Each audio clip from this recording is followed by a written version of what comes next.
contrôle. Oui, donc je vous amène du côté un peu de la recherche, puis des données qu'on a un peu sur les courants de réduction des mesures de contrôle. Euh, je suis professeur, donc chercheur, et alors je vous amène quelques statistiques quand même. Euh, il y a une étude qui a été faite par Zelalem Bellani en 2024 qui a regardé tous les articles qui identifiaient la prévalence de l'isolement en contention à travers les différents pays du monde, différentes provinces, milieux. Puis, il y a une grande disparité dans les données. Ça allait comme de 2% à 72%. Mais de façon générale, quand on fait la moyenne de toutes ces études-là, il y a à peu près 16% des personnes qui sont hospitalisées en santé mentale qui vont euh, faire l'objet d'une mise en isolement, à peu près 14% contention chimique, une personne sur quatre.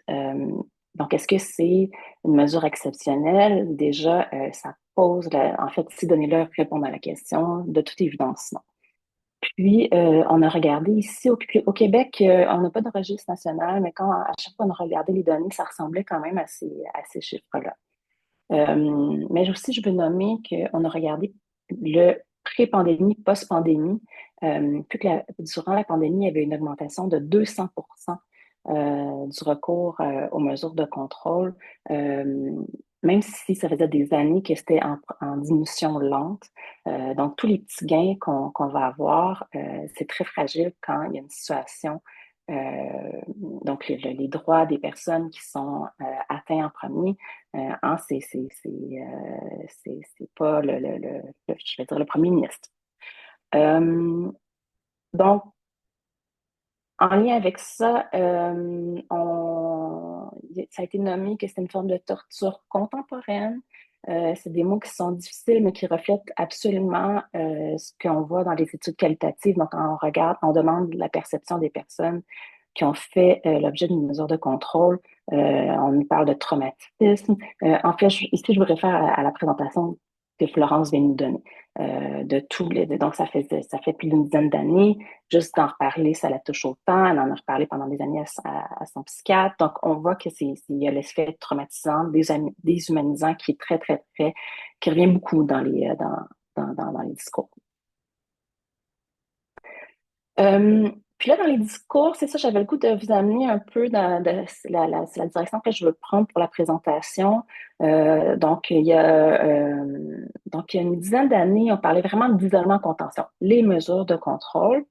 Puis, en tout cas, dans le domaine de la recherche, ce qu'on voit aujourd'hui et dans les politiques, pas au niveau provincial, mais un peu plus haut, euh, on voit que le discours s'élargit pour englober la coercition dans son ensemble, donc ce qui permet de reconnaître qu'elle est plus vaste que ce qui est immédiatement visible. Donc ici, on va inclure la coercition formelle comme l'isolement, la contention. Là, il y a le projet de loi 23 sur la, la- les gardes euh, en établissement, tout ce qui est autorisation judiciaire de soins. Mais aussi tout ce qui est coercition informelle. Puis là, on a entendu beaucoup dans la présentation de Florence. Donc, si tu fais pas telle chose, tu n'auras pas tel privilège. Donc, c'est tout ce qui va induire une forme de. Il va y avoir une situation hiérarchique, hein, une situation où on ne se sent pas en pouvoir dans la situation et on doit faire telle chose pour arriver à être normalisé. Et il y a aussi la coercition perçue. Donc, même si on est hospitalisé de son plein gré, qu'on n'est pas mis en isolement, ben, ça ne veut pas dire qu'on ne va pas ressentir la coercition. Ce qu'on voit, c'est que la coercition perçue peut avoir les mêmes effets que le fait d'avoir de l'isolement ou de la contention. Et pour me préparer à la présentation, je suis retournée voir un livre qui est vraiment sur la prévention de la coercition. Et cette phrase-là m'a vraiment, a fait beaucoup de sens pour moi. Je vous la lis. Tout comme la violence était autrefois considérée comme une simple pathologie individuelle, la coercition est maintenant perçue comme une pathologie organisationnelle impliquant par le fait même un traitement organisationnel.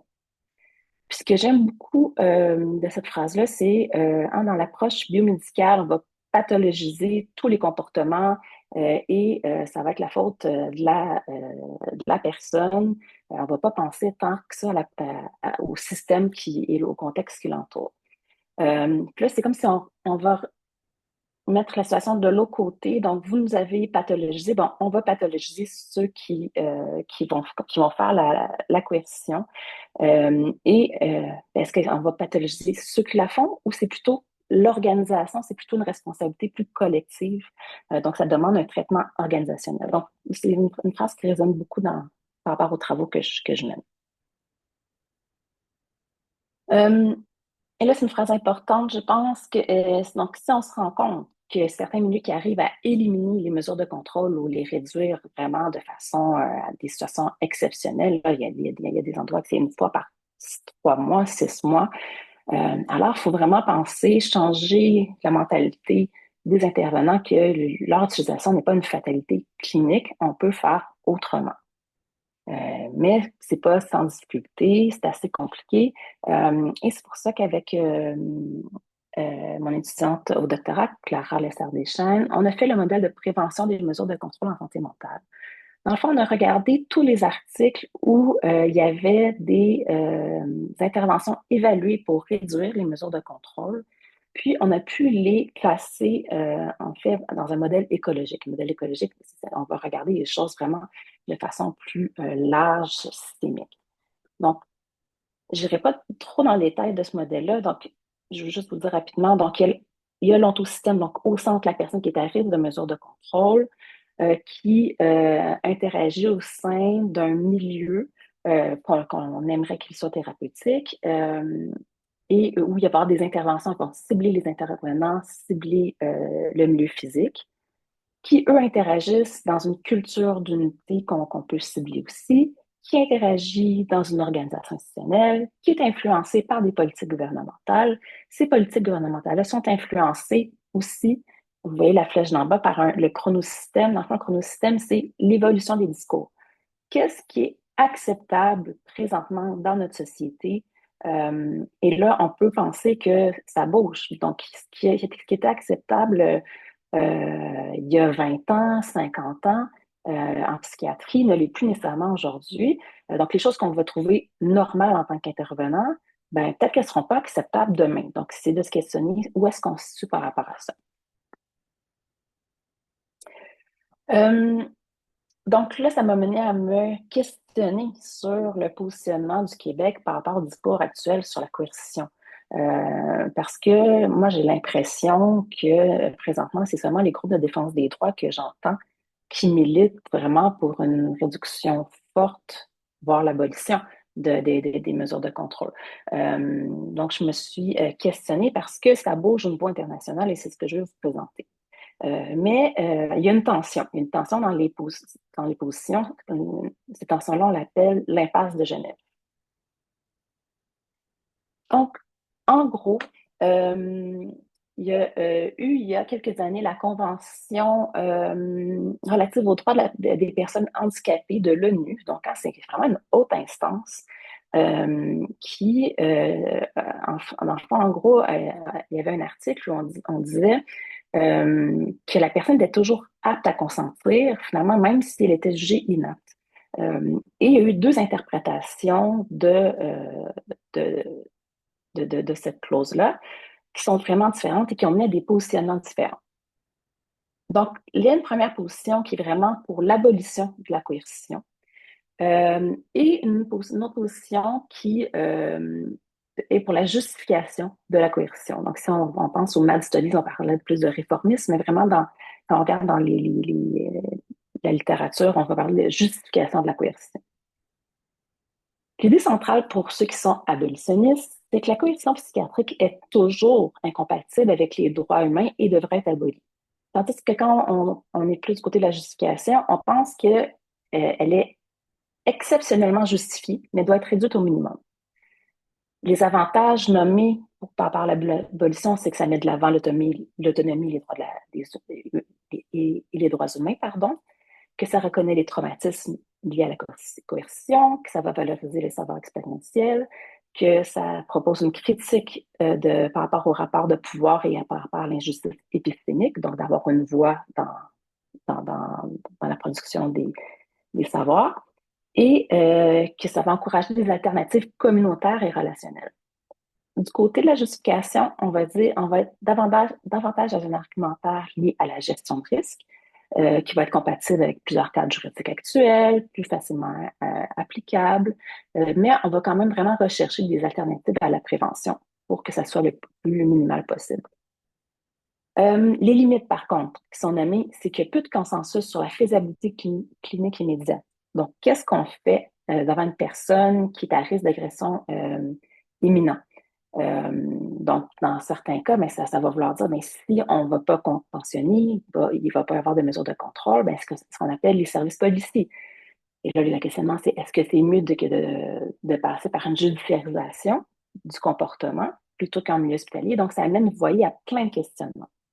Et dans les limites aussi, c'est qu'il y a plusieurs milieux où donc le sans coercion se fait, mais c'est souvent à petite échelle. Donc, comment on peut rendre ça à grande échelle?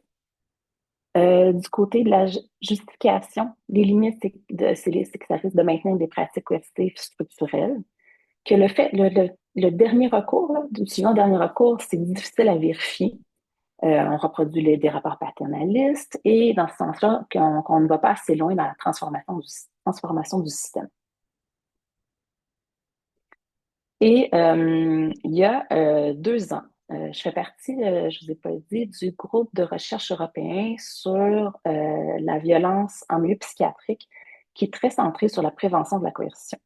Puis, au sein de ce groupe-là, il y a les deux positions, en fait. Il y a des abolitionnistes et il y a des personnes du côté plus de la justification.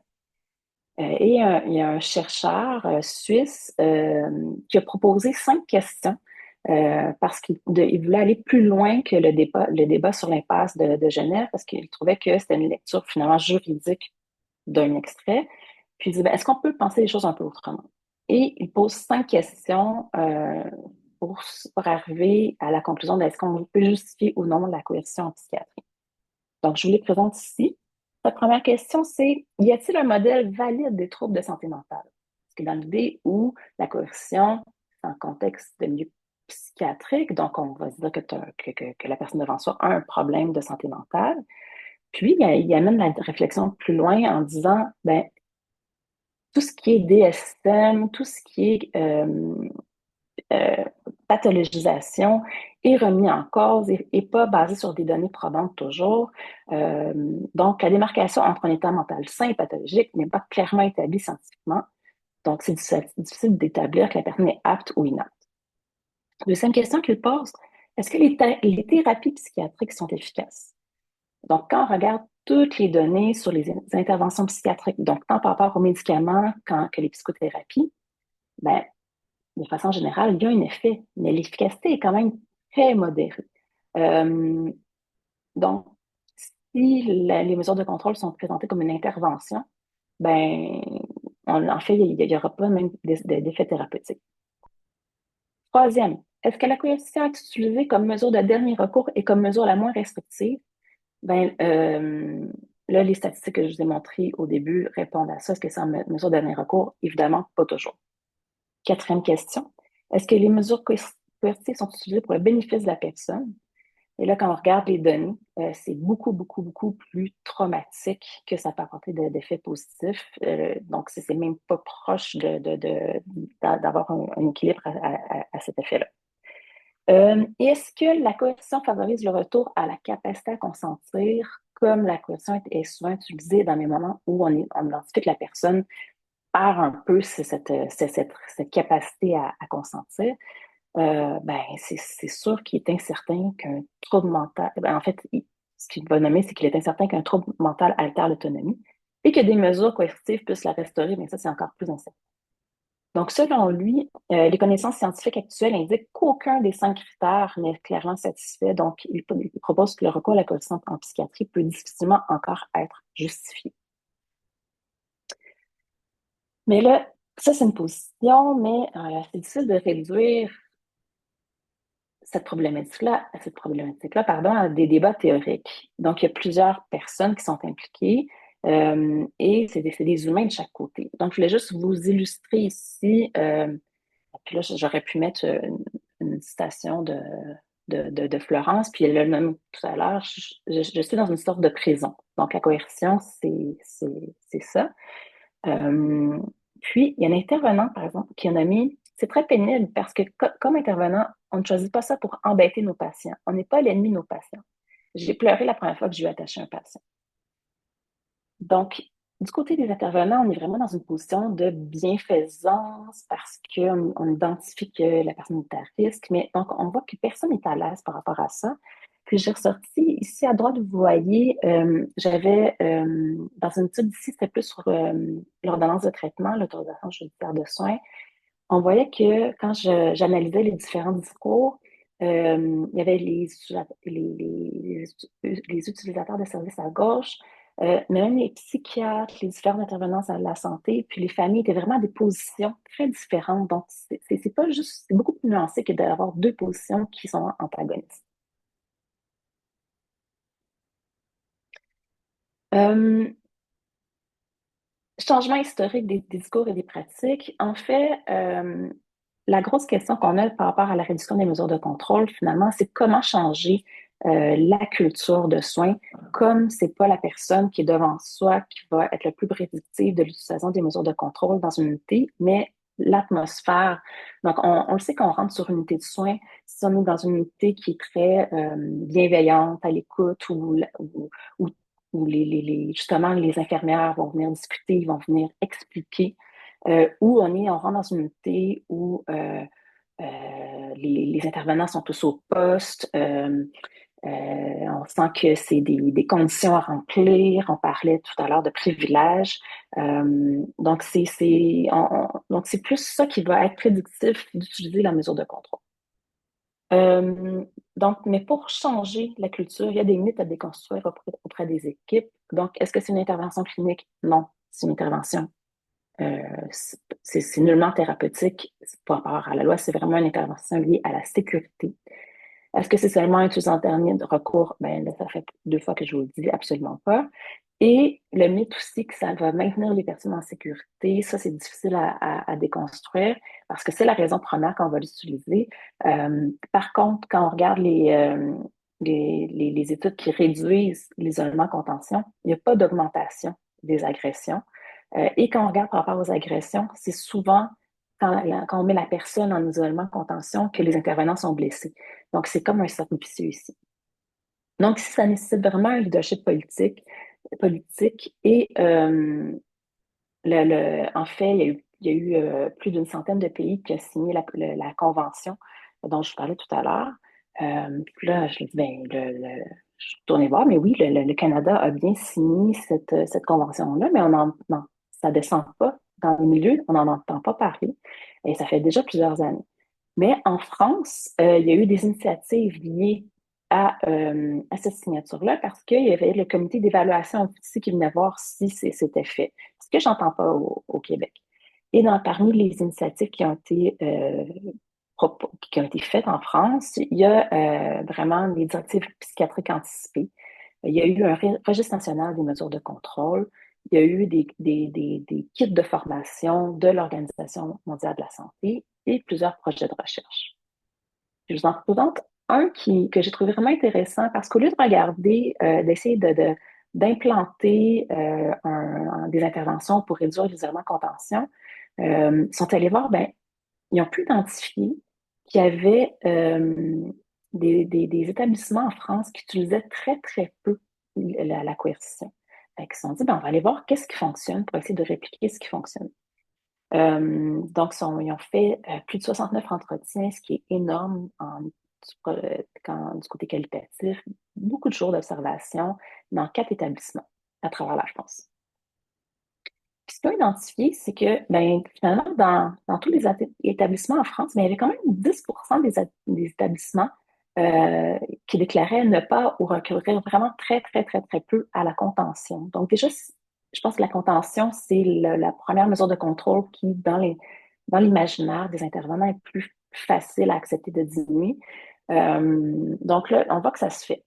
Et quand on regarde qu'est-ce qu'ils ont pu identifier comme levier, et là, on revient au titre de la journée, c'est des choses qui sont vraiment entre guillemets, ordinaire, mais c'est tout ce que, ordinaire dans le sens de si simple, mais c'est tout ce que Florence nommait.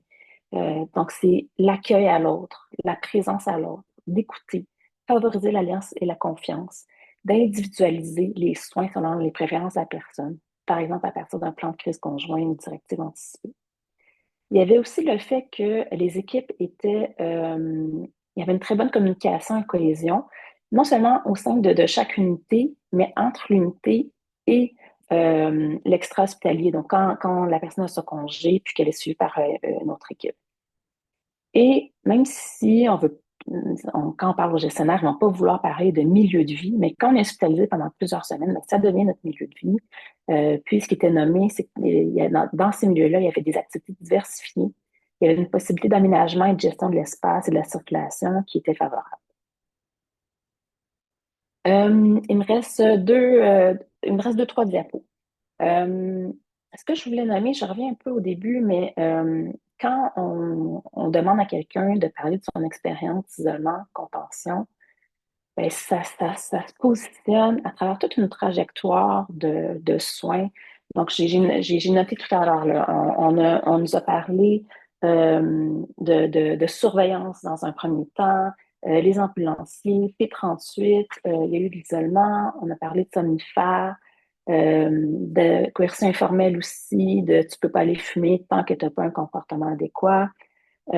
Puis, en fait, toutes ces formes de coercition-là, quand on parle au père, quand on regarde les études sur les conséquences, ben, les conséquences sont très, très semblables. Puis souvent, les personnes, comme ils n'ont pas d'informations, ils ne savent même pas, est-ce que je suis en isolement? Est-ce que je suis en garde en établissement? Donc, souvent, les personnes ne vont même pas être capables. Donc, est-ce qu'on veut vraiment différencier les types de coercition ou les penser vraiment dans leur ensemble? Donc, ce que je veux regarder, moi, de plus en plus, c'est est-ce que c'est vraiment en psychiatrie une trajectoire de soins ou que une trajectoire coercitive et on voudrait diminuer la coercition dans cette trajectoire.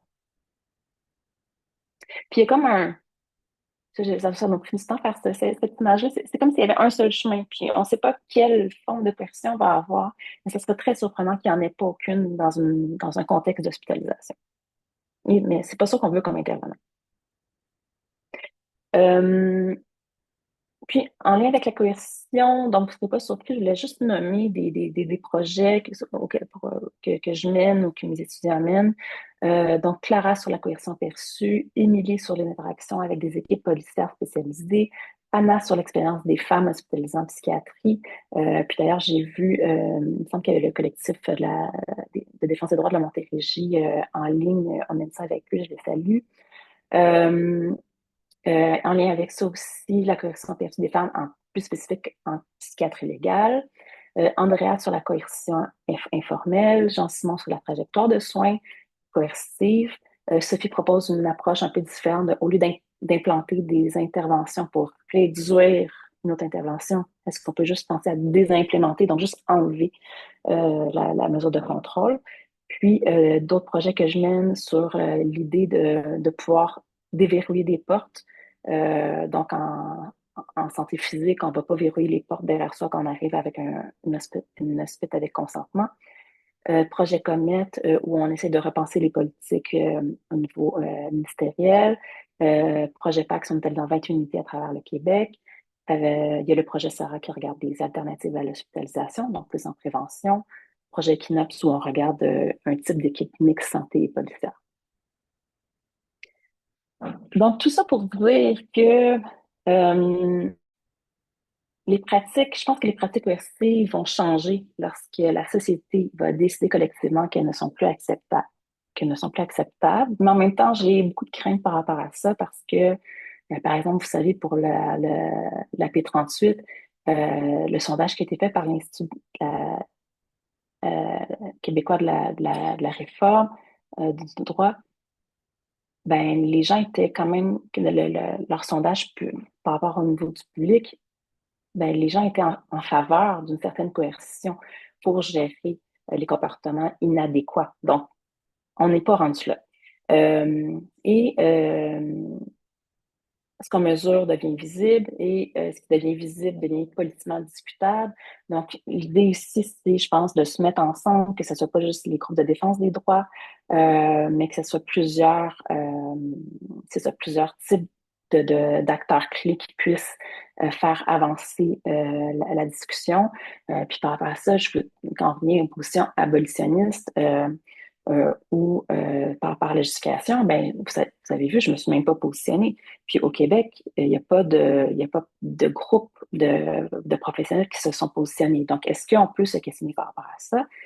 Et mon dernier point, c'est que tant que ça sera pas dans le dernier plan d'action en santé mentale, l'isolement contention était très, très, très, très peu discuté. Donc, ça n'a pas été une priorité ministérielle. Il n'y a plus d'enveloppe budgétaire. Les gestionnaires n'avaient pas d'indicateurs liés à ça. Oui, ils doivent envoyer un rapport annuel, mais ce n'était pas un indicateur qui était significatif par rapport aux autres. Donc, est-ce que c'est ça? Donc, mais pour moi, l'imputabilité doit être pas seulement par rapport à la personne qui met en isolement contention, mais par rapport à une perspective beaucoup plus large. Euh, donc voilà, j'essaie de me dépêcher. Il est 1 heure. Juste remercier mes étudiants, mais aussi toutes les différentes personnes qui participent à mes projets, tant les personnes avec un savoir expérientiel, intervenants, gestionnaires, du côté des organismes de défense des droits. Vous pouvez m'écrire si vous avez des commentaires ou s'il y a quoi que ce soit. Ici, il y a mon site Internet. Donc, merci.